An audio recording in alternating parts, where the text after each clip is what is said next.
నమో భగవతే వాసుదేవాయ. వైశాఖ మహాపురాణం 6వ అధ్యాయం జలదాన మహత్యం. గృహ గోదీప కథ. వైశాఖ పురాణంలోని 6వ అధ్యాయం జలదానం యొక్క మహిమను వివరిస్తుంది. ఈ అధ్యాయంలో గృహగోపాధికం అనే ఒక పేద స్త్రీ యొక్క కథను వివరిస్తారు. ఆమె తన భర్త మరణించిన తర్వాత చాలా కష్టాలు ఎదుర్కొంటుంది. ఒకరోజు ఆమె ఒక సాధువును కలుస్తుంది. ఆ సాధువు ఆమెకు జలదానం చేయమని సలహా ఇస్తాడు. గృహగోధిక తన వంతు ప్రయత్నం చేసి ప్రతిరోజు పక్షులకు జంతువులకు నీరు పెడుతుంది. కొంతకాలం తర్వాత గృహగోధిక కలలో శ్రీ మహావిష్ణువు కనిపిస్తాడు. శ్రీ మహావిష్ణువు ఆమె జలదానం చేసిన పుణ్యానికి సంతోషించి ఆమెకు కోరిన వరాలను ఇస్తాడు. గృహగోధిక తన భర్తను తిరిగి పొందాలని కోరుకుంటుంది. శ్రీ మహావిష్ణువు ఆమె కోరికను తీర్చి ఆమె భర్తను తిరిగి బ్రతికిస్తారు. ఈ కథ ద్వారా జలదానం యొక్క మహిమను మనం తెలుసుకోవచ్చు. ఒక చిన్న పని కూడా చాలా పుణ్యం కలిగిస్తుందని, దేవుడు దానిని తప్పకుండా అంగీకరిస్తాడని ఈ కథ తెలియజేస్తుంది. వైశాఖ మహాపురాణం 6వ అధ్యాయం. శ్రీ భగవానువాచ యో మాం నామ సహస్రేణ సోతుమిచ్చాతి పాండవ సోహమేకేన శ్లోకేన సుత ఏవానా సంశయ ఓం నమ ఇతి. నారదుడు మాటలను వినిన అంబరీష మహారాజు నారదునికి నమస్కరించి, మహర్షి, వైశాఖ మాస విశిష్టతను వివరించిన మీకు కృతజ్ఞతలు. వైశాఖ మాస విశిష్టతను మరింతగా వివరింపగోరుచున్నానని ప్రార్థించాను. అప్పుడు నారద మహర్షి ఇట్లనను, మహారాజా వినుము. మాస వ్రతములన్నిటిలోనూ ఉత్తమమగు వైశాఖ మాసమున మార్గయాసమున దప్పిక పడిన వారికి నీటినీయని వారు పశుపక్షాది జన్మములందురు. ఈ విషయం ఒక బ్రాహ్మణునకు పూర్వం జరిగినది. సంవాదమును వినుము. ఈ కథ మిక్కిలి ఆశ్చర్యమును కలిగించును. ఈ కథ వైశాఖ మాస దాన మహిమను తాత్కారమైన ఉదాహరణ. పూర్వం యక్షాకుడను రాజు వంశమున హేమాంగదుడను రాజు కలడు. అతడు గోదానములు అనేకము గావించెను. భూమి యందు రేణువులను లెక్కించుట, నీటి బొట్టులను గణించుట, ఆకాశమునందలి నక్షత్రాలను అన్నయూ లెక్కించుట ఎంత కష్టమో ఆ రాజు చేసిన గోదానములను లెక్కించుట అంత కష్టం. అనేక యజ్ఞ యాగాదులు చేసినను గోదానం, భూదానం, తిలాదానం మున్నగు దానములను కూడా లెక్కింపరాని అంత సంఖ్యలో చేసి చాలామంది బ్రాహ్మణులను సంతోషపరిచెను. అతడు చేయని దానమే లేదని ప్రసిద్ధి చెందును. అందరికీ సులభములకు దొరుకునది జలము, అది దైవదత్తము. సులభం కాట్టి జలమును దానం ఇచ్చుట ఏమని తలచి జలదానం మాత్రం చేయలేదు. బ్రహ్మపుత్రుడగు వశిష్ఠుడు ఆ మహారాజు దగ్గరకు వెళ్ళి, పురోహితుడు అతడును జలదానం చేయమని అనేక మార్లు ఆ రాజుకు చెప్పెను. నీరు అమూల్యమైనది. అట్టి దానిని దానమిచ్చినచో విలువైన ఫలితమేమి వచ్చును? ఎవరికిని సులభము కాని దానిని దానమిచ్చిన పుణ్యం కలుగునని అట్టి వస్తువులను దానమిచ్చెను.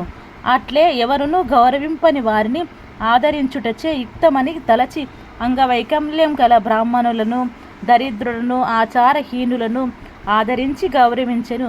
ఆచారవంతులను, పండితులను, సద్బ్రాహ్మణులను గౌరవింపలేదు. అందరూ ప్రసిద్ధులను మరియు ఉత్తములను మాత్రమే గౌరవించినచో అనాథులు, విద్యాహీనులైన బ్రాహ్మణులకు, దరిద్రులకు ఆదరణ చేయు వారెవ్వరు?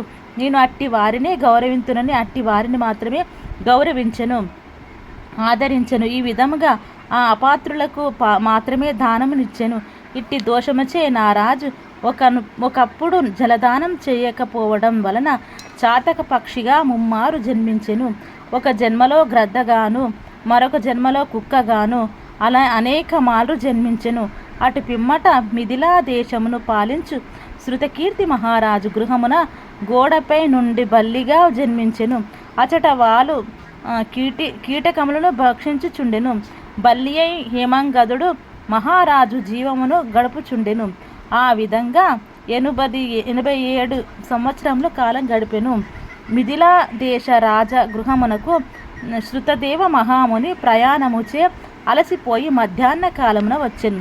మహారాజు అగు శృతకీర్తి ఆ మునిని చూచి సంభ్రమంలో ఆ మునికి ఎదురు వెళ్ళి సగౌరవంగా ఇంటిలోనికి తీసుకొని వచ్చెను. అతనికి మధుపర్కము మున్నగు వానితో పూజించి వాని పాదములను కడిగి ఆ నీటిని తన తలపై చల్లుకొనెను. అట్లు చల్లుకొనుటలో తలపై చల్లుకున్న నీటి తుంపరులు కొన్ని ఎగిరి గోడ మీద ఉన్న బల్లిపై దైవికముగా పడినవి. ఆ పవిత్ర జలస్పర్శ కలుగగానే ఆ బల్లికి పూర్వజన్మ స్మృతి కలిగి తన దోషమును తెలుసుకొని పశ్చాత్తాపం కలిగెను. నన్ను రక్షింపుమని మానవుని వలె ఆ మునిని ప్రార్థించెను. అప్పుడు ఆ ముని బల్లి మాటలకు విస్మయపడి, ఓ బల్లి, నీవు ఎందులకు ఇట్లు దుఃఖించుచున్నావు? నీవు ఏ పని చేసి ఇట్టి దశను అందితివి? ఎలా అరచుచున్నావు? నీవు దేవజాతి వాడవా? రాజావా? బ్రాహ్మణుడవా? నీవెవరవు? నీకు ఈ దశ ఎలా వచ్చెనో చెప్పుము, నేను నీకు సహాయపడదని చెప్పెను. శృతదేవుని మాటలు విన్న బల్లి రూపమున ఉన్న హేమాంగదుడు, మహారాజు మహాత్మా, నేను ఇక్షాకు కులమున జన్మించిన హేమాంగుడను, ప్రభువును, వేదశాస్త్ర విశారదవుడను.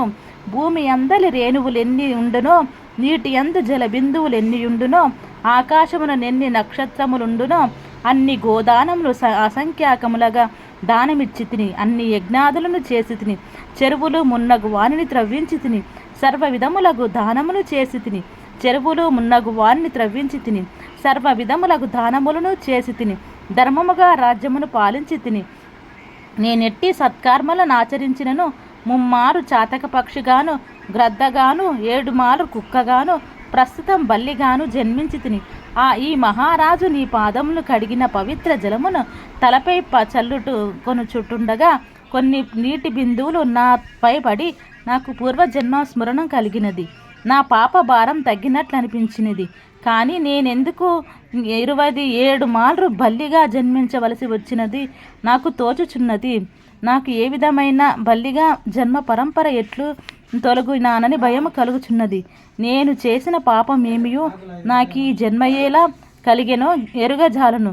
దయించి నాకీ జన్మను కలుగుటకు ఆయన పాపమును ఆ పాపం పోవు విధానమును కోరుచున్నానని ప్రార్థించెను. శృతదేవ మహాముని హేమాంగదుని మాటలు తన దివ్య దృష్టితో పరీక్షించి ఇట్లనెను, రాజా, నీవు శ్రీ మహావిష్ణువునకు ప్రియమైన వైశాఖ మాసమున జలమును ఎవ్వరికీ దానమియ్యలేదు. జలం సర్వజన సులభం, దానిని దానమిచ్చుట ఏమి అని తలచితివి. ప్రయాణమున అలసిన వారికి జలదానమైనను చేయలేదు. వైశాఖ మాస వ్రతమును కూడా పాటింపలేదు. హోమము చేయదలిచిన వారు మంత్రపూతమగు అగ్నియందే హోమం చేయవలెను. అట్లుగాక బూడిద మున్నగు వారి యందు హోమం చేసిన ఫలమెట్లు కలుగును. అట్లే నీవును యోగులకు వారికి దానమియ్యక అయోగ్యులకు వారికి దానములు ఇచ్చితివి. ఆ పాత్రలకెన్ని దానములు ఇచ్చితివి, ప్రయోజనం లేదు కదా. వైశాఖ మాస వ్రతమును చేయువారు జలదానం చెయ్యలేదు. ఏ వైపుగా తిరిగినను సుగంధాది గుణములున్నను ముండ్లు కల వృక్షము నెవరాదరింతురు. అట్టే వృక్షం వలన ప్రయోజనమేమి? వృక్షములలో రావి చెట్టు ప్రశస్తమైనది, అందువలన నది పూజార్హమైనది. తులసియో మిక్కిలి పవిత్రమైనది. ఇట్టి రావి చెట్టును తులసిని వదిలి వాకుడు చెట్లనెవరైనను పూజింతురా? అట్టి పూజల వలన ఫలితముండున. అనాథలు దివ్యాంగులు కలవారు దయ చూపదగిన వారు వారిపై దయను చూపుట ధర్మం. కానీ వారు మాన్యులు పూజలు కారు. అట్టి వారిని పూజించుట వల్ల ఫలదాయకం కాదు.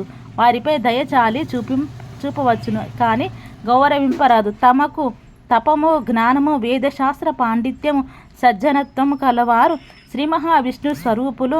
అట్టి వారిని పూజింపవలెను. వీరిలో జ్ఞానవంతులు శ్రీ మహావిష్ణువుకు మిక్కిలి ఇష్టమైన వారు. అట్టి వారిని పూజించినచో తనను పూజించినట్లుగా భావించి శ్రీహరి వరములనిచ్చును. కావున జ్ఞానులైన వారు సర్వాధికులు, సర్వోన్నతులు. అట్టి వారిని గౌరవింపకపోవుట వారిని అనగా శ్రీ మహావిష్ణువు అవమానపరిచినట్లే అగును.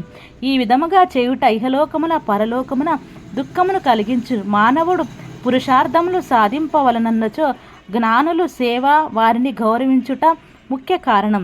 జ్ఞానులు కాని వారు అంధులు, ప్రజ్ఞ జ్ఞాన నేత్రాలు లేనివారు.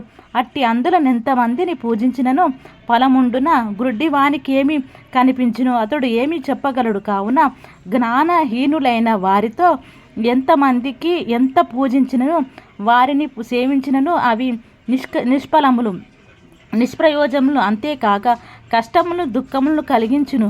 పురుషార్థములు ధర్మార్థ కామ మోక్షాలను ఎట్లు సిద్ధించును. తీర్థములు కేవలం జలములు కావు, దేవతలు శిలారూపాలు కారు. చిరకాలం తీర్థస్నానం సేవ చేసినచో శిలారూపమున ఉన్న దైవమును చిరకాలమును పూజించినచో వారి అనుగ్రహం కలుగును. కానీ జ్ఞానులగు సజ్జనులను దర్శించినంతనే వారు ప్రసన్నలగుదురు, ఇష్ట ఫలప్రాప్తిని కలిగింతురు. కావున జ్ఞానులగు వారిని సేవించినచో వారి యొక్క ఉపదేశమును పాటించినచో విషాదమగును, ఇష్టాప్రాప్తిచే సంతోషం కలుగును. అమృతమును సేవించినచో జన్మ మృత్యు ముసలితనము మున్నగు వారిని వలది బాధ ఉండదు, అమృతత్వం సిద్ధి కలుగును. ఏమాంగదా మహారాజా, నీవు వైశాఖ మాస వ్రతం ఆచరింపలేదు, జలదానం చేయలేదు, జ్ఞానులు ఆగు వారిని సేవింపలేదు. కావున నీకు ఇట్టి దుర్గతి కలిగినది. నీకు ఈ వైశాఖ మాస వ్రతమును ఆచరించి నేను సంపాదించిన పుణ్యమును కొంత నీకు ఇస్తున్నాను. దీని వలన దుర్దశ శాంతించుటకై భవిష్యత్తు వర్తమాన కాలములలోని నీ పాపములను వాని ఫలములను పోగొట్టుకొని విజయం నందగలవు అని పలికి శృతదేవ మహాముని నీటిని స్పృశించి బల్లి రూపమున ఉన్న హేమాంగద మహారాజుకు తాను చేసిన వైశాఖ మాస వ్రతములోని కొన్ని దినములను పుణ్యముగా ధారపోసెను.